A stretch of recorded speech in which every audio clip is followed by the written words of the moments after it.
โยนนี่ใช่เฮงหรือเปล่าเด้อจำพับได้ไหมก็วางในโซฟาต้นไม้เราในห้องเรียนอยู่เลย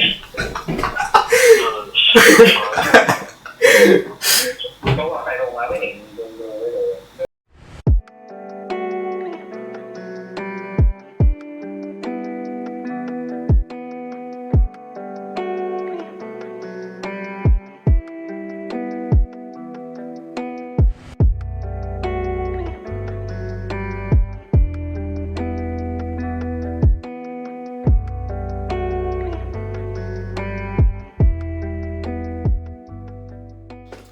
Okay, so that was my friend of multiple years. I left him behind at dust, dude, to pursue my dream. And after 6 months, I finally went back to him, and that's what you guys saw. We did more stuff, but I just haven't filmed. You know, I kind of just enjoyed myself. Maybe a bit too much. Anyways, so now into the actual steps to improve your line art. And these tips are for beginner artists. Okay? So if you are a pro artist, what are you doing here? Like, but anyways, so first thing we are gonna talk about is what tools I use. I got an ink, dip pen, a mechanical pencil, two fine liners, and an eraser. Now in this video, we're gonna be focusing on using fine liners because fine liners are way more easier and clean to use than a dip pen. And I don't recommend you doing digital art because I think it's worse for practice, personally. That's a personal take. Maybe you do it and you become the next coming of Da Vinci. I could be wrong. So, the thing about boxes is there is always a vanishing point. And this is extremely important in drawing because if you don't know where is the vanishing point, then your drawing you would not understand the concept of perspective, and drawing boxes are a really good start for this because everything is kind of like a box anyways. You can spin it around in anyways. Now the main technique that I am using in what I'm showing to you guys right now is called the Y technique. Is where you start the Y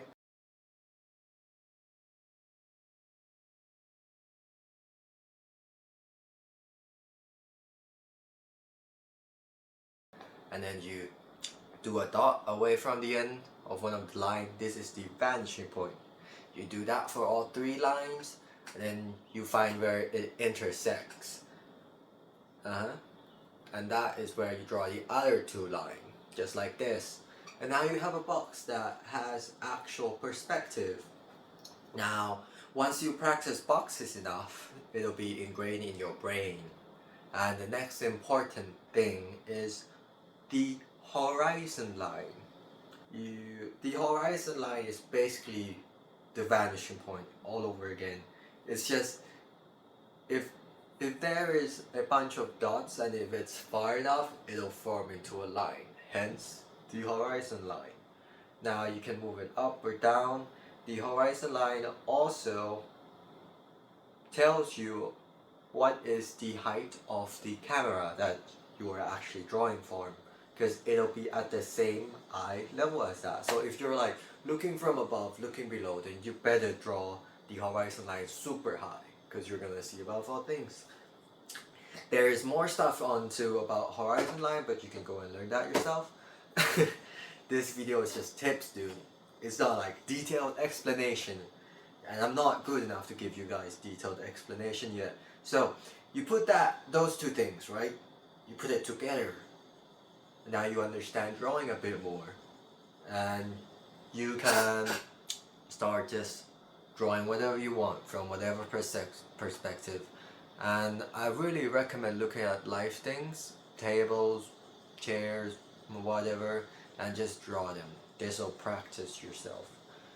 You do not have to draw humans or animals yet. Even for me, I don't draw them yet. I mainly focus on these things. So here's a me drawing. Anyways, I hope these tips help you guys a lot, because boxes may seem small, but I've done the 250 boxes challenge, meaning I have drawn over 250 of these boxes. That's the amount, and I've been learning art for 6 months to get to this point, to be able to do that or to do this.